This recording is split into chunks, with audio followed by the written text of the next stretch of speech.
Hello students, welcome back to our channel. So this today's video is specially designed for the students who are preparing for the competitive examinations like CSIR NET, GATE, BARC, TIFR, ITJAM, etc. Right? So in this video we'll talk about the 5 important formulas of quantum mechanics. हम quantum mechanics के 5 ऐसे formulas की बात करेंगे। अगर आपने ये formulas अच्छे से पढ़े हैं तो आई बेट यू कि 90% of the question quantum mechanics के आप इजीली सॉल्व कर सकते हो।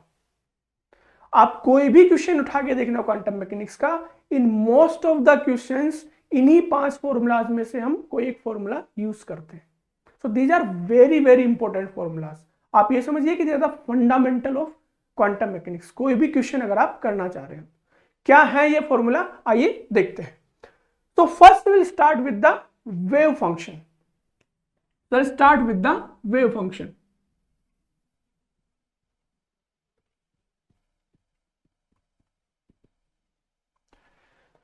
You know the wave function. In quantum mechanics, we always use the wave function key. There is a wave associated with every moving particle in the quantum mechanics, right? आप questions में देखोगे कि जो wave function होता है वो हमेशा दो तरीके का होता है। There are only 2 possibilities of this wave function. कोई भी क्वेश्चन उठा के देखना, दो ही तरीके का वेव फंक्शन मिलेगा। One is the eigen state and second is the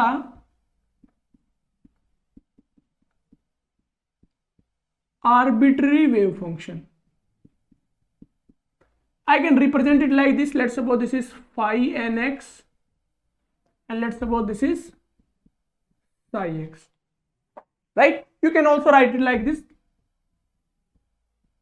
phi nx and let's suppose this is psi x. These are just the representation. Dirac notation है, नॉर्मल रिप्रेजेंटेशन है। कोई भी क्वेश्चन आप देखिए, यही दो तरह के वेव फंक्शंस मिलेंगे आपको, eigen state and arbitrary wave function. Now the question is, ये होते क्या हैं? So very simple, let's take an example. आप एग्जांपल के थ्रू समझिए तो आपको जल्दी समझ में आएगा। Let's take the example of 1D box. 1D infinite potential box. Now you see in this 1D box, let's suppose 0 to A, these are the states, energy states. And if you remember, correspond to these states we always define some functions, phi 1, phi 2, phi 3 and so on. These are the eigenstates of this system. Simple. जो भी states होंगे, these are the eigen states, आप easily बता सकते हैं। Now come to this arbitrary wave function. Arbitrary wave function क्या होता है? वेरी सिंपल, इस सिस्टम के लिए इनके अलावा अगर कोई वेव फंक्शन है, that is arbitrary wave function. And this arbitrary wave function is the linear superposition of this wave functions. नहीं समझ में आया? देखिए एक एग्जांपल देखिए, आप सभी ने लूडो खेला होगा। लूडो में देखिए क्या होते हैं, 6 डाइस होते हैं, 6 फेजेस होते हैं डाइस के। लेट्स सपोज ये आपका डाइस है and these are the faces 1 2 3 4, back face 5 and front face 6। ये डाइस है आपका। आप हर एक फेज को एक आइगन स्टेट अज्यूम करिए। इसका हर एक फेज क्या है? एक आइगन स्टेट है, ठीक है। अब आप इस लूडो को, इस डाइस को क्या करिए, हवा में उछालिए। Now you see when it is flipping in the air, उस केस में अगर आपसे कोई पूछे कि इसका आइगन स्टेट क्या है, ये लूडो किस स्टेट में है, कैसे बताओगे? अगर सिंपल हाथ में रखा तो आप बता सकते हो कि फ्रंट फेस कौन सा है, 1 आ रहा है, 2 आ रहा है, 3 आ रहा है, 4 आ रहा है, you can easily tell. But जब ये हवा में फ्लिप कर रहा है तो क्या होगा, कौन सी स्टेट होगी?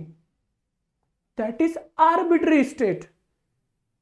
क्योंकि वो आर्बिट्री स्टेट क्या है? That is the mixture of all the 6 states. क्योंकि कोई सी भी पॉसिबल हो सकती है, यू कांट क्लेम कि ये 1 होगा या 2 होगा, 3 होगा, कौन सी स्टेट होगी, यू डोंट नो, राइट? तो आप हर एक स्टेट के करस्पॉन्डिंग वेव फंक्शन लिख सकते हो। Let's suppose this is phi1, this is phi2, phi3 and so on, right. तो जब यह एयर में फ्लिप कर रहा है तो उस टाइम क्या होगा, आर्बिट्री स्टेट होगी। And you see this arbitrary state जो होगी that is the linear superposition of all these states. Same यहां है हमारा, these are the eigenstate of any system and this arbitrary state is the linear superposition of all these states, right। first हम wave function की बात, so I can write it like this, that this arbitrary state is always written c1 phi1, c2 phi2 and so on, cn phi n, linear superposition of eigenstates। and you can also written it like this, summation over n cn phi n। बस ये दो ही तरीके के wave function आते हैं, आप कोई भी क्वेश्चन उठा के देख लीजिए, या तो आइगन स्टेट मिलेगा या कोई भी आर्बिट्री स्टेट डिफाइन होगी क्वेश्चंस में, आप देखना। Fine. Now second important thing is इसी में ही कि जब भी कोई वेव फंक्शन दिखे आपको, always do the normalization of that wave function। कोई भी वेव फंक्शन हो, आइगन स्टेट हो या आर्बिट्री स्टेट हो, हमेशा आपको क्या करना है, उसका नॉर्मलाइजेशन करना है। क्यों करना है, ऑफ कोर्स उसकी probability can't be greater than 1, वो एक अलग डिस्कशन है, फिर कभी बात करेंगे। But numerical point of view से उसका क्या इंपॉर्टेंस है वो हम आगे देखेंगे। बट आप ये ध्यान रखिए कि क्वेश्चंस में कभी भी कोई भी वेव फंक्शन आए, आपको उसका नॉर्मलाइजेशन करना है। You have to do that, simple.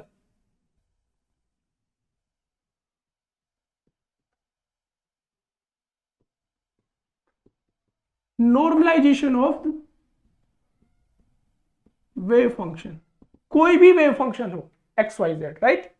कैसे करोगे normalization, very simple, minus infinity to infinity psi star psi dx, you can represent it like this, you can also represent it like this, mod psi square dx, or you can also write like this, psi, this is 1, this is the normalization condition। so you have to always use this normalization condition and do the normalization of wave function। हर एक wave function के लिए आपको ये करना ही है, ठीक है। ये तो आप प्री सेट कर लीजिए माइंड में कि वेव फंक्शन दिख गया तो नॉर्मलाइजेशन करना है। अब क्वेश्चंस में क्या होगा, sometimes they will already normalize the wave function, उसमें आपको दिया हुआ मिलेगा कि this is the normalized wave function, नहीं है then you have to do that, fine. So this is how you can do the normalization. Orthogonality condition भी आप देख सकते हैं, very simple, phi n phi m, this is delta, चलो psi की form में लिख रहे हैं तो साई की फॉर्म में लिख देते हैं, psi m psi n delta m n, this is 0 if m is not equal to n। और अगर नॉर्मलाइजेशन को भी इंक्लूड करोगे तो m is equal to n, this is 1, fine. So this you have to remember. So this is all about the wave function, बस इससे आगे कुछ आएगा नहीं वेव फंक्शन में। अब इस वेव फंक्शन का यूज करके हम क्या क्या निकाल सकते हैं, ये इंपॉर्टेंट है। तो आपने क्वेश्चंस में देखा होगा मोस्ट ऑफ द टाइम जो सेकंड इंपॉर्टेंट चीज है वो आपको क्या याद रखना है। सी, आपने बहुत सारे क्वेश्चंस में ये देखा होगा कि they ask that find out the probability of finding the particle in some region. You have seen this kind of question so many times. They will give you that this is the wave function of the system and what is the probability of finding the particle or the system in this particular range। जैसे मान लीजिए 1D box का ही example आपको दूं मैं, ये 1D box है 0 to a and this is the particle inside this box and they will ask you that what is the probability of finding the particle from 0 to a by 2, from a by 4 to 3a by 2। कैसे निकालोगे probabilities किसी भी reason में particle के होने की, बहुत ही simple है। Second is the probability of finding the particle.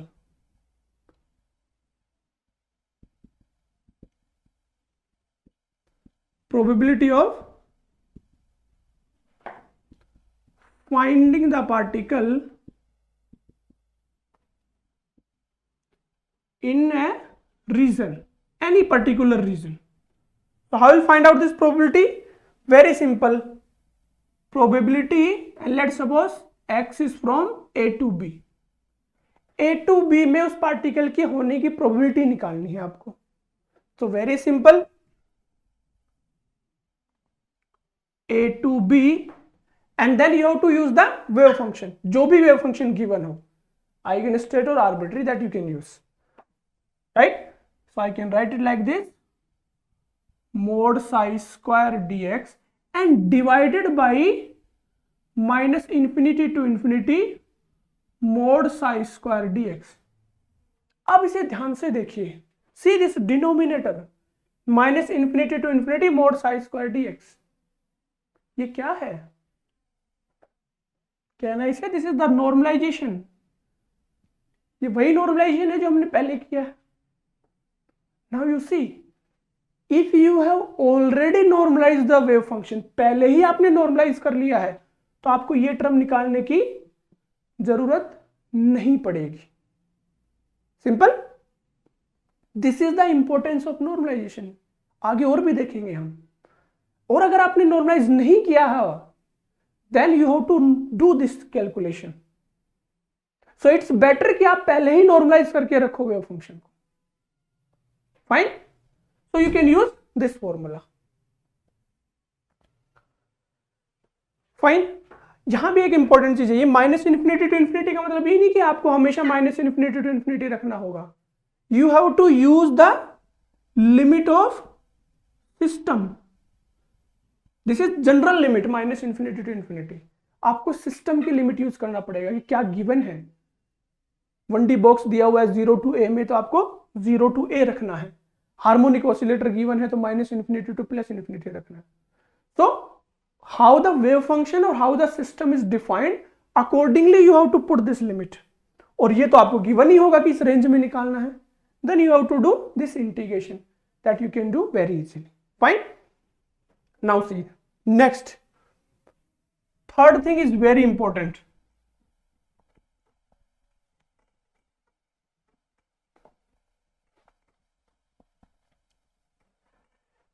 See, आप कोई भी क्वेश्चन करेंगे तो क्या होता है, मोस्ट ऑफ द क्वेश्चंस में क्या पूछा जाता है, they will ask you that what is the physical quantity of the system, how to measure a particular physical quantity.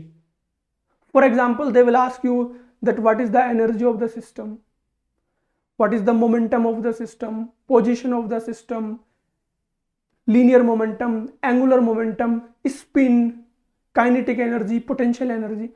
All these are the physical measurements. कैसे मेजर करोगे किसी system के लिए? आपको एनर्जी मेजर करना है, एंगुलर मोमेंटम करना है, हाउ यू विल मेजर? कैसे निकालेंगे ये सब? राइट? इस तरह के क्वेश्चन आप देखिए बहुत सारे आते हैं, नॉर्मली आते हैं. अब सिस्टम कुछ भी हो सकता है, लेकिन आप करोगे क्या? हो process is always same. So very simple.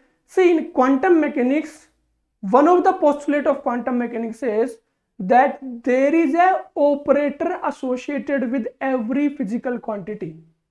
कोई भी physical quantity अगर आपको measure करना है, उस physical quantity के साथ एक operator होता है. उस operator को operate करके you can easily measure that physical quantity. Right? कैसे करेंगे देखो. Third case.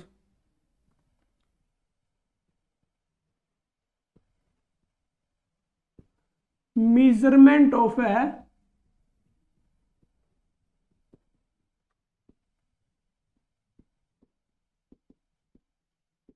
physical quantity. How you will do the measurement of a physical quantity? Simple.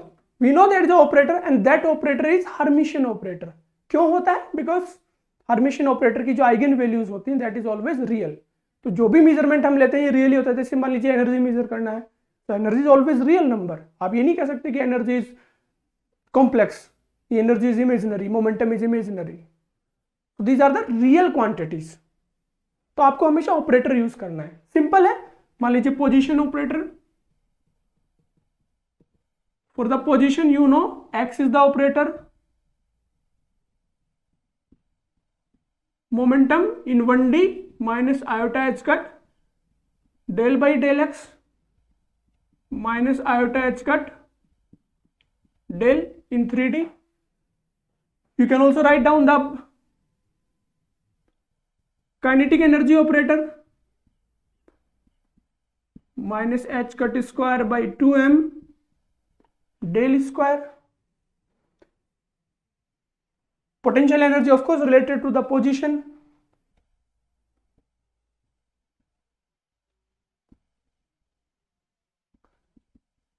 Angular momentum operator, we know L square, Lx square plus Ly square plus Lz square. Similarly, you can define the spin operator, right? So this is how you can use the operators. तो ये आपको याद होना चाहिए. You have to remember this thing कि कौन सी quantity निकाल रहे हो तो उसका ऑपरेटर क्या होगा. That you must know. ठीक है. तो मैं यहां क्या करूंगा, एक रैंडम ऑपरेटर ले लेता हूं. Let's suppose A. Let A is any operator. This A is any random operator. This A can be anything. Energy, momentum, position, कुछ भी हो सकता है. Okay? But ये कोई ऑपरेटर है. ठीक.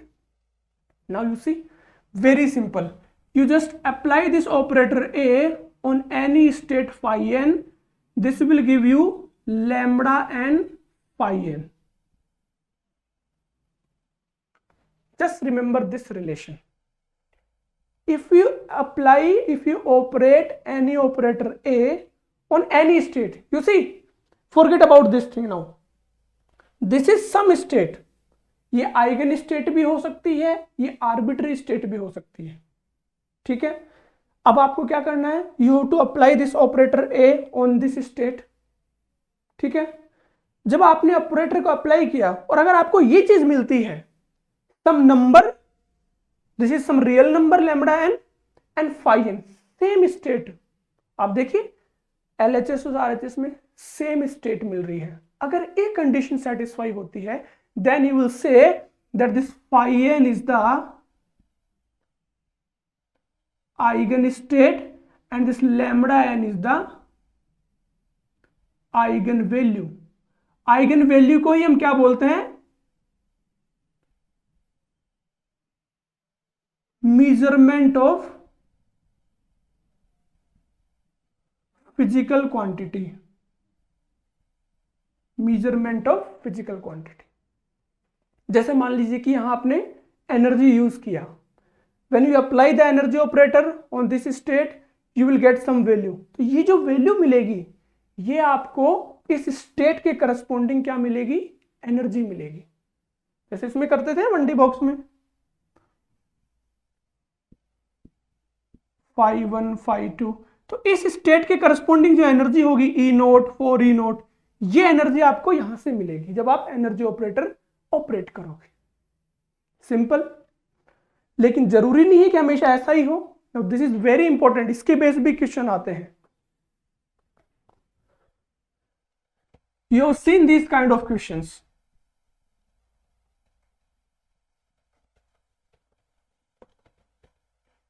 क्या क्वेश्चन आते हैं देखिए.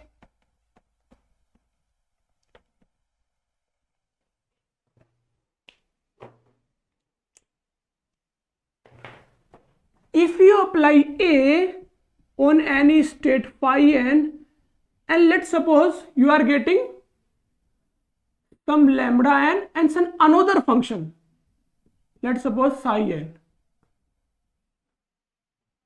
This is something else. या मैं यूं कहूं, और you can also say it right A phi n is not equals to lambda n phi n. Same function नहीं आ रहा है, then this is very very important.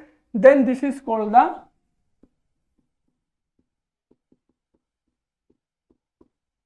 Arbitrary state.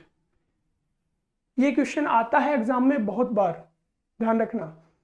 What they will give you, they will give you some operator and they will give you some states, और आपसे पूछेगा कि इस operator की ये स्टेट आइगन स्टेट है या नहीं है। कैसे चेक करोगे eigenstate? Simple, just apply that operator on that state. If you are getting some number and the same state again, then we can say that that is the eigenstate. और अगर नहीं है तो फिर क्या है, वो arbitrary state है। बस इतना ही चेक करना है। Fine.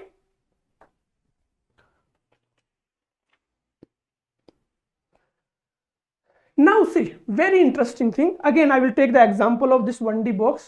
Then you will understand the things. Let's take the example of 1D box. हमने क्या किया, 1D box है. Let's suppose this is our 1D box. And 0 to A and infinite potential. So these are the different states. Energy states.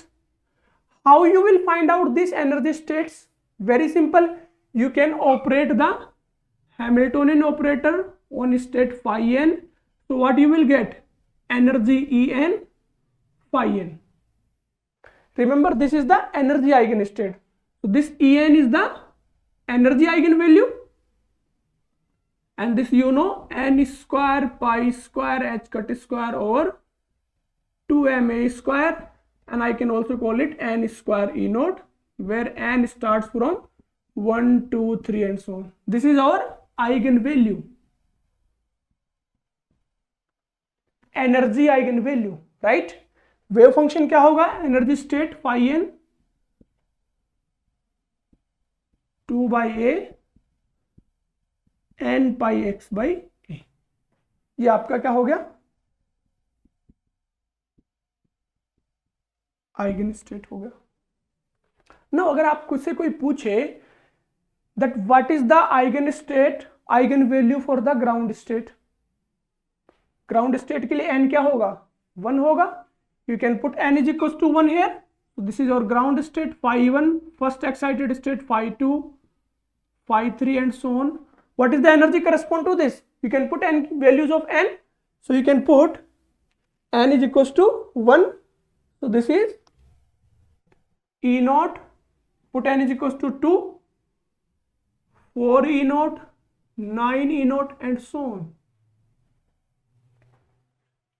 So अब मैं कह सकता हूं कि हर एक आइगन स्टेट के करस्पॉन्डिंग मेरे पास आइगन वैल्यू है। यहां हम सिर्फ एनर्जी की बात करें, इसी तरह आप मोमेंटम की भी निकाल सकते हो, कोई भी चीज पूछे। This is just an example of energy. So for every energy state I have energy eigenvalue. Okay, ये तो हुआ आइगन स्टेट की बात। अब आपसे कोई पूछ ले कि what is the eigen value for the any arbitrary state, किसी आर्बिट्रेरी स्टेट के करस्पॉन्डिंग आइगन वैल्यू कितनी होगी, how you will find out that. Question समझ में आया? सिंपल है, देखिए मैं रिपीट करता हूं। जितनी भी आइगन स्टेट्स हैं, हर एक आइगन स्टेट के करस्पॉन्डिंग आपके पास आइगन वैल्यू है। ओके, बट अगर आपसे कोई पूछे कि आर्बिट्रेरी स्टेट दे दे, मान लिया एग्जाम में क्वेश्चन में कोई आर्बिट्रेरी स्टेट लिखी हुई है, आर्बिट्रेरी स्टेट क्या होगी, इनकी सुपरपोजिशन से बनेगी। उस आर्बिट्रेरी स्टेट के करस्पॉन्डिंग आइगन वैल्यू क्या होगी, कैसे निकालोगे? ऐसे क्वेश्चन बहुत आते हैं। How will find out? तो very simple, you see, this is very simple. One thing we know, देखिए मैं इस तरह से लिख देता हूं, आइगन वैल्यूज corresponds to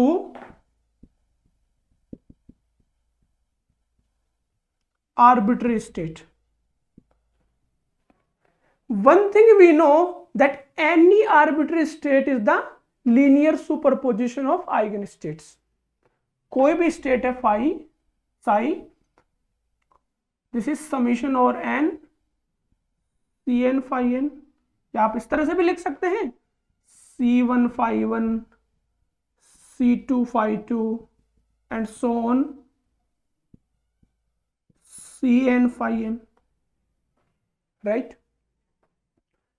अब इसे ध्यान से देखिए, इस आर्बिट्री स्टेट में सारी की सारी आइगन स्टेट्स पॉसिबल है और हर एक आइगन स्टेट की आइगन वैल्यू भी है हमारे पास। तो क्या मैं ये कह सकता हूं कि इस आर्बिट्री स्टेट में all eigenvalues are possible? आप देखिए, दिस आर्बिट्री स्टेट क्या है? सुपरपोजिशन ऑफ ऑल स्टेट्स, और हर स्टेट की आइगन वैल्यू आपको पता है, E naught, 4 E naught, n square E naught. तो all these are possible for this, all these eigenvalues are possible for this,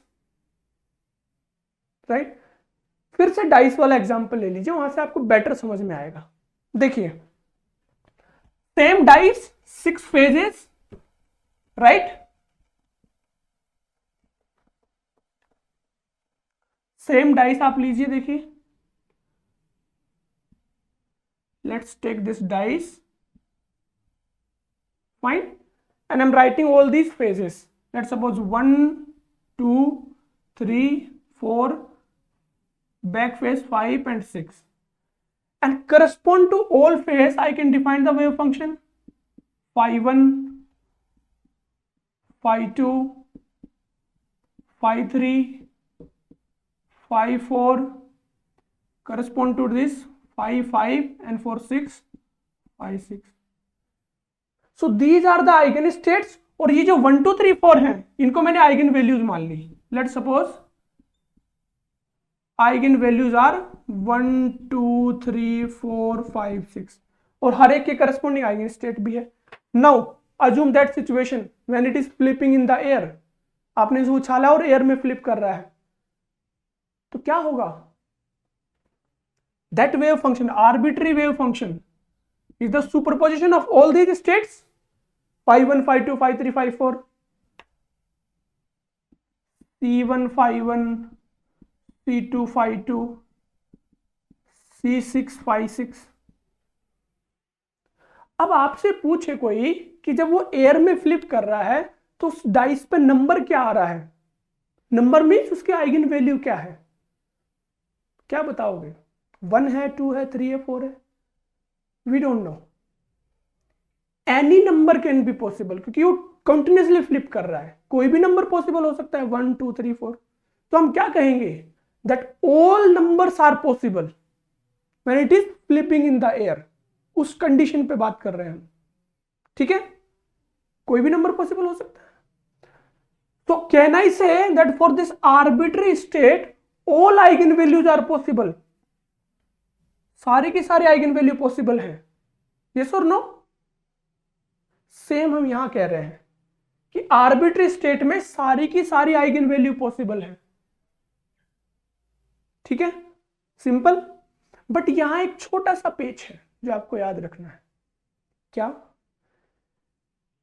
आपको आर्बिट्री स्टेट देखना पड़ेगा कि किन स्टेट्स के सुपरपोजिशन में वो लिखा गया है। ये बड़ा इंपॉर्टेंट है, किन स्टेट्स के सुपरपोजिशन में लिखा गया है। जरूरी नहीं है कि आर्बिट्री स्टेट सारे स्टेट्स के फॉर्म में लिखा हो। फॉर एग्जाम्पल, आप समझ की कि यहां से मैं 6 को हटा देता हूं। एक डाइस है जिसके ऊपर सिर्फ 5 ही मार्क्स है, 1 2 3 4 5, 6 नहीं है, तो एक सुपरपोजिशन कितना का हुआ? 1 to 5, देयर इज नो 6, तो आइगन वैल्यूज आर 1 to 5। यहां भी कुछ ऐसा ही आपको याद रखना पड़ेगा कि कभी कभी क्या हो सकता है, जैसे मान लीजिए वो इस तरह से दे देगा आपको कि let's suppose for this one any arbitrary state is written like this, C1 phi 1, C3 phi 3, and let's suppose C4 phi 4। सिर्फ ये 3 ही स्टेट है, तो क्या होगी आइगन वैल्यूज इसके लिए? E नोट होगी,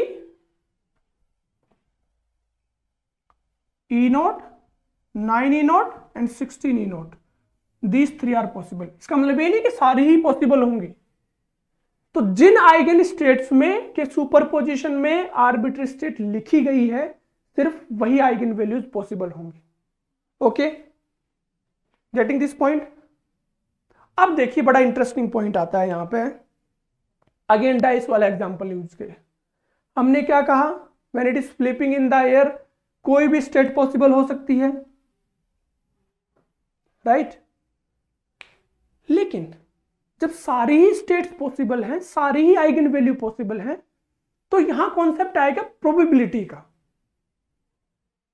कि अगर मैं आपसे कहूं कि इस वन की इस स्टेट में होने की प्रोबेबिलिटी क्या है आर्बिट्री स्टेट में, इस 3 की आर्बिट्री स्टेट में होने की प्रोबेबिलिटी क्या है, यस और नो, क्योंकि सारी की सारी आइगन वैल्यू पॉसिबल है फॉर दिस आर्बिट्री स्टेट, तो किसी एक आइगन वैल्यू की प्रोबेबिलिटी कितनी होगी। जैसे इसमें तो आप बता ही सकते हैं कि 1/6 कर दो, 1/6 एक की प्रोबेबिलिटी हो जाएगी, बट टेक्निकली कैसे निकालें। I hope you are getting my point. So now we'll define that probability.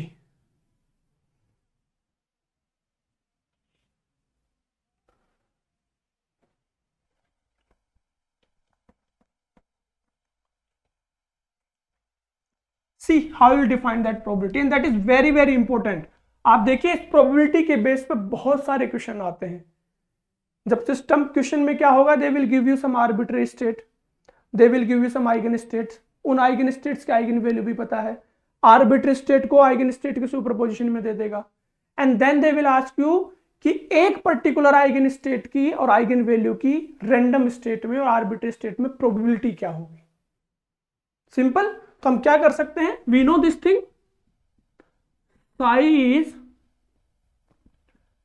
C1 phi1 C2 phi2 and so on Cn phi n. This you can write down summation over n Cn phi n. Let's suppose इनके corresponding eigenvalues हमने λ1 λ2 define कर दिया। Let's suppose corresponding to this eigenvalues λ1 λ2 and corresponding to this λn। तो हम क्या निकालेंगे, probability of this λn, any random state λn on state psi, इस psi पे इस आइगन वैल्यू की प्रोबेबिलिटी कितनी होगी, राइट। तो कैसे निकालोगे, सिंपल, वेरी सिंपल। इसका जो वेव फंक्शन है phi n, just multiply with this psi and then do the mod square of this and divided by psi. Now you see this is again denominator, this is the normalization of arbitrary wave function. Again normalization का concept आ गया है। देखिए आप इस तरह से भी लिख सकते हैं, integration whatever is the limit minus infinity to infinity phi n star psi dx mod square divided by minus infinity to infinity psi star psi dx. Now you see this carefully, this is again normalization denominator. तो अगर आपने eigen arbitrary wave function को पहले ही normalise किया हुआ है तो इसकी जरूरत नहीं पड़ेगी, फिर आप डायरेक्ट न्यूमरेटर सॉल्व करिए, नहीं किया हुआ तो फिर करना पड़ेगा, ठीक है। This is one way to find out this. एक तरीका है कि अगर आपने इस तरह से डिफाइन किया हुआ है सुपरपोजिशन में, तो आप डायरेक्ट इस तरह से भी निकाल सकते हैं। You see what is this term, phi n into psi, इस साई को फाई n से मल्टीप्लाई कर दीजिए, इस कंप्लीट को फाई n से मल्टीप्लाई कर दीजिए, तो अब क्या होगा, बिकॉज ऑफ द ऑर्थोगोनलिटी ये टर्म 0 हो जाएगी, ये टर्म 0 हो जाएगी, सिर्फ ये टर्म बचेगी। तो इसे मैं इस तरह से भी लिख सकता हूं, mode Cn square divided by summation और n mode Cn square, mode Cn square divided by summation और n मोड Cn स्क्वायर। ये भी एक तरीका है ये प्रोबेबिलिटी निकालने का।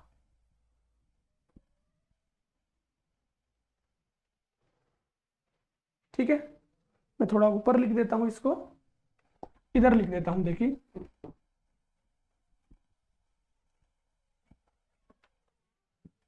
probability of lambda n is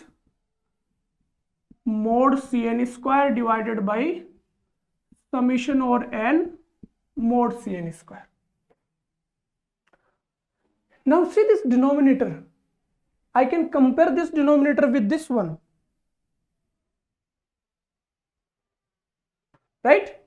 क्योंकि ये देखिए नीचे क्या है, साई साई, यही तो टर्म है नीचे डिनोमिनेटर में. This psi is nothing but summation over n mod c n square. And if this is 1, then this is the normalization condition.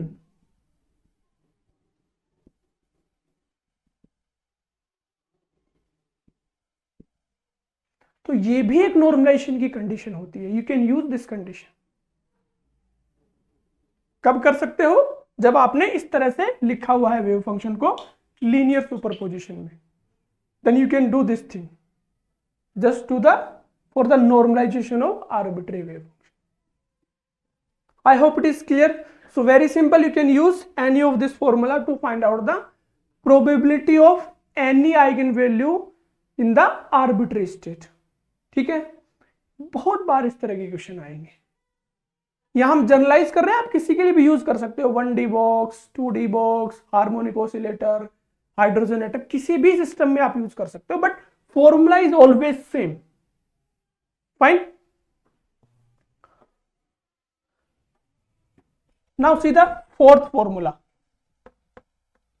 and that is very, very important again.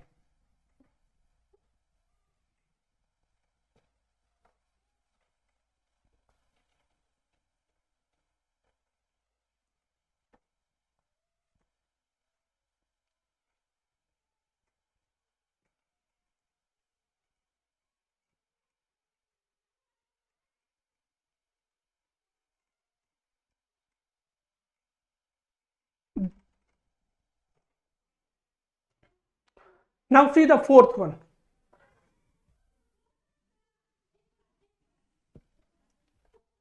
See, one thing we know, जैसे 1D box का ही फिर से example लेता हूं मैं. 0 to A, these are the states and these are the energies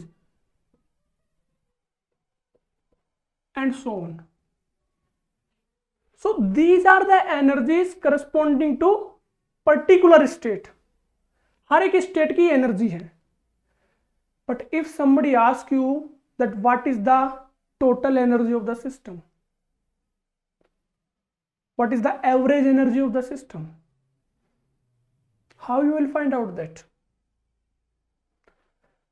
So this is nothing but the related to the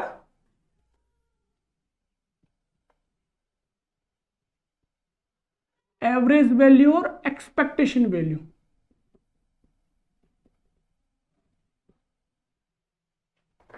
Value of any physical quantity.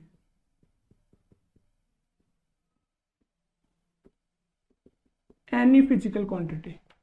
यहां तो सिर्फ हमने एनर्जी का एग्जांपल लिया, कोई भी फिजिकल क्वांटिटी हो सकती है.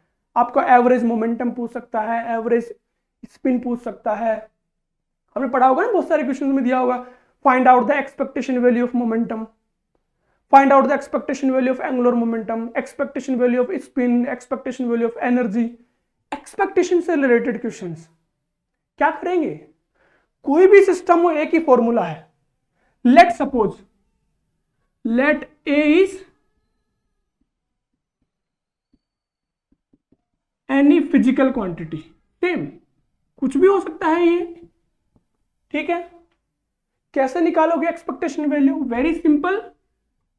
Expectation value of A is psi A psi divided by psi psi. अब ये psi कुछ भी हो सकता है, आर्बिट्री स्टेट भी हो सकता है, आइगन स्टेट भी हो सकता है, that doesn't matter. Formula is always same. Now this you can write down again, minus infinity to infinity psi star A psi dx divided by minus infinity to infinity psi star psi dx. This you can easily use. अब ये a कुछ भी हो सकता है, आप put कर दीजिए. Now we see again this term denominator, this is again the normalization. तो नॉर्मलाइजेशन आप देखिए आपका पीछा छोड़ ही नहीं रहा है. आप कोई भी टॉपिक करिए, कोई भी क्वेश्चन सॉल्व करिए, every time you have to do this normalization. That's why I have told you earlier कि आपको नॉर्मलाइजेशन करना ही करना है. Okay So this you can use for the expectation value of any quantity. अब ये a कुछ भी हो सकता है, राइट? फॉर एग्जाम्पल की मोमेंटम की निकालनी, for example expectation value of momentum, क्या करोगे? Minus infinity to infinity psi star, what is momentum operator? Minus iota h cut del by del x psi d x and divided by psi star psi d x. रख दीजिए, कुछ भी हो सकता है momentum की जगह। मान लीजिए एक्सपेक्टेशन वैल्यू ऑफ एक्स चाहिए, तो यहां एक्सपेक्टेशन वैल्यू ऑफ एक्स रख दीजिए। एक्सपेक्टेशन वैल्यू ऑफ एनर्जी चाहिए, तो एनर्जी ऑपरेटर पुट कर दीजिए यहां पे। मान लीजिए काइनेटिक एनर्जी चाहिए आपको, you can put minus h cut square del square over del x square. जो भी पूछे वही पुट कर दो। कोई फंक्शन भी पूछ सकता है, sometimes they will give you some function f x, expectation value of sine x cos x, कुछ भी, तो आप यहां फंक्शन पुट कर दीजिए, put that function here. Simple है, देखिए हमेशा ऐसा ही करना है। कई बार आपसे वो ऐसे भी पूछता है ना, आपको याद हो तो, find out the expectation value of x square, x cube, x four, P x square, कैसे निकालोगे? वो भी सेम प्रोसेस है। मैं जनरलाइज करके लिख देता हूं, a to the power alpha, a to the power alpha, alpha can be anything, 1 2 3 4, a to the power alpha, a to the power alpha, this is a generalised form. अब वो कुछ भी पूछे आप ये यूज कर लीजिए, right? This is one method. एक और तरीका है निकालने का, a to the power alpha, expectation value is summation over n lambda n to the power alpha probability of lambda n। ये भी आप यूज कर सकते हैं।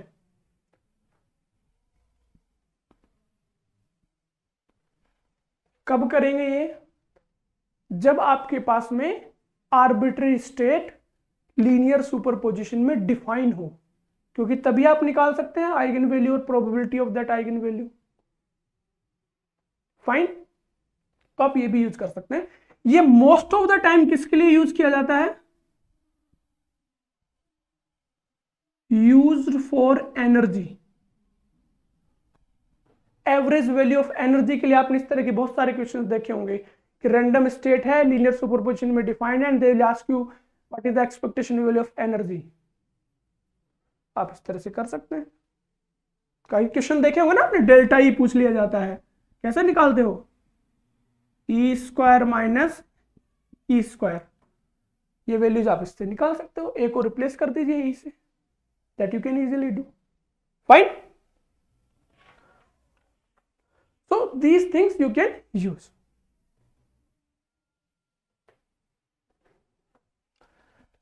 Now see the last one, and that is again very very important. The fifth one,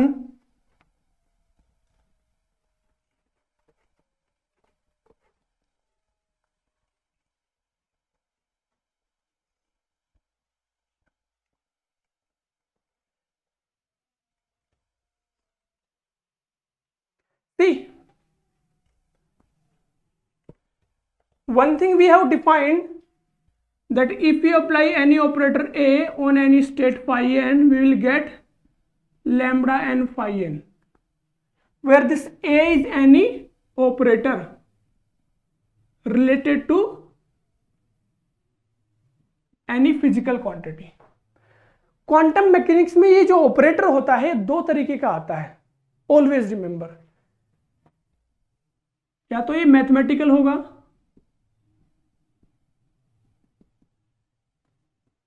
या mathematical जैसे आप simple momentum operator है माइनस आयोटा एच का डेल और डेल एक्स, इस तरह से होगा, मैथमेटिकल फॉर्म होगी। मैथमेटिकल फॉर्म होगी तो आप ये फॉर्मूला डायरेक्ट यूज कर सकते हैं। Sometimes they will give you that this is a matrix, operator is in the form of matrix, some matrix of n cross n, A11, A12, A1n, A21, A22, A2n, AN1, AN2, ANn. This is a n cross n matrix. इस तरह की भी form में आता है। याद करिए कहां होता है। You see L square matrix, S square matrix, L x matrix, L y, L z, S x, S y, S z, all these are the matrix. ये सब क्या है? ऑपरेटर्स है। And we can write down these operators in the form of matrix. Agree? हम इस तरह से लिख सकते हैं इजीली। तो देखिए क्या होगा। अब क्वेश्चन ये आता है कि जब ये मैट्रिक्स के फॉर्म में है, कैसे फाइंड आउट करोगे ये मैट्रिक्स किसी भी ऑपरेटर की? आपने किए भी होंगे क्वेश्चन कि एलएक्स की मैट्रिक्स फाइंड आउट करो, इस तरह के क्वेश्चन आते हैं ना। What is the matrix of L x operator? या फिर मैट्रिक्स के फॉर्म में हो तो आइगन वैल्यू, आइगन स्टेट निकालोगे। बट सबसे पहले आपको मैट्रिक्स चाहिए। How you will find out that matrix? तो क्या करना पड़ेगा? We have to find out the component of this matrix. Very simple. AMN, this is any component, 1 1 1 2 1 3, इनमें से कोई भी एक कंपोनेंट है AMN। And this is very simple, phi m A phi n. Just use this formula to find out the component of any matrix. phi m A phi n, ये relation. अब इसका एक इंपॉर्टेंट चीज ध्यान रखना, जब भी आप ये कंपोनेंट निकालोगे ये रिलेशन आपको गिवन होगा। इस तरह का कोई भी एक रिलेशन आपको ऑलरेडी गिवन होगा। जैसे याद करिए, मैं आपको बताता हूं। You remember this? When you apply L square operator on state LM, you will get L into L plus 1 H cut square LM। अगर ये रिलेशन है तो what is the matrix of L square? इस तरह से निकाल सकते हैं इजीली। अब एग्जाम में करना कैसे है मैट्रिक्स निकालने के लिए? बड़ा सिंपल ट्रिक है, आप ये याद रखिए। phi 1, phi 2 and phi n and apply A. You see this term A is applied on phi n, so हमने इन सब पे अप्लाई कर दिया और इससे जो रिजल्ट मिलेगा उसकी मल्टीप्लाई करनी है इससे। तो यहां मैं लिख देता हूं phi 1, phi 2, phi n। तो ये फर्स्ट कंपोनेंट क्या आया देखिए यहां से, phi 1 A phi 1, वही हो गया। Second component phi 1 A phi 2 and so on। So this is how you can calculate all the component of these matrix। ठीक है, कोई भी मैट्रिक्स निकाल सकते हो। यहां एक इंपॉर्टेंट चीज है जो आप स्टार करके याद रखना हमेशा,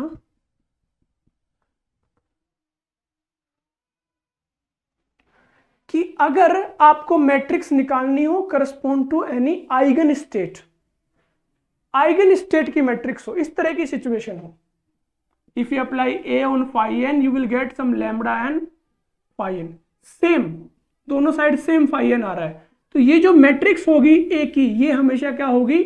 डायगोनल मैट्रिक्स। निकालने की जरूरत नहीं है एग्जाम में, डायगोनल मैट्रिक्स होगी अगर इस तरह का रिलेशन है तो। ठीक है, क्योंकि रिलेशन तो कुछ भी हो सकता है ना, आपको इस तरह से भी दे सकता है।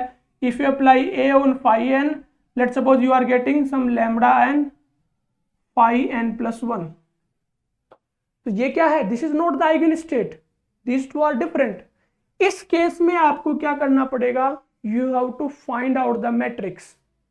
बट अगर ये भी n है तो आपको मैट्रिक्स निकालने की जरूरत नहीं है। This is always a diagonal matrix with component lambda n। इस पे हमेशा क्या आएगा? डायगोनल कंपोनेंट आ जाएगा, lambda 1 0 0 and so on, lambda 2 and so on, lambda. Right? जैसे इस एग्जांपल को देख लीजिए, L square, LM and LM both are same, let suppose L is equal to 1 के लिए आपको मैट्रिक्स निकालना है, तो you can put L is equal to 1 here. So what you will get 2h cut square 0 0 0 2h cut square 0 0 0 2h cut square. This is how you can easily calculate.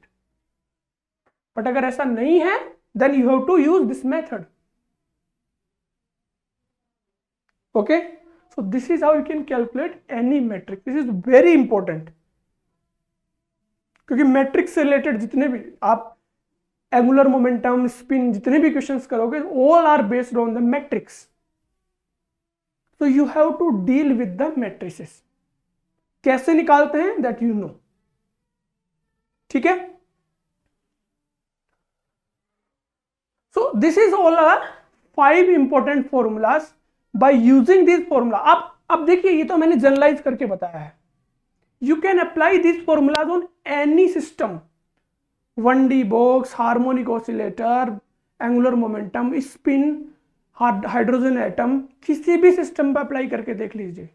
क्या change होगा? सिर्फ wave function change होगा, energy change होगी, momentum change होगा. Process is always same for all kind of systems. Always remember this. हर एक system के लिए ये प्रोसेस सेम होगा. फाइन. तो आई hope you like this discussion. आपको समझ में आया होगा. So if you like the discussion, just write down in the comment section. Also like, share and subscribe our channel. See you in the next video. अगर आपको ये video पसंद आया हो तो like, comment, share and subscribe our channel.